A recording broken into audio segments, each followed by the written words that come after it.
اللهم ارزقنا صحة وعافية وقوة ويسرا برحمتك يا رب.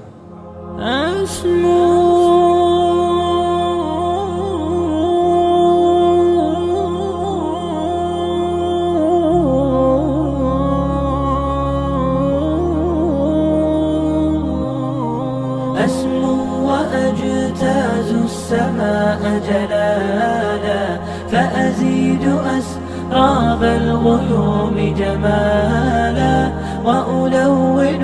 الدنيا بأجمل بسمة،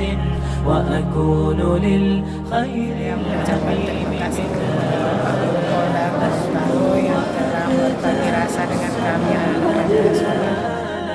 فأزيد أسراب الغيوم جمالا،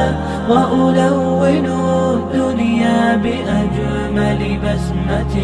وأكون للخير العميم مثالا، وأراقب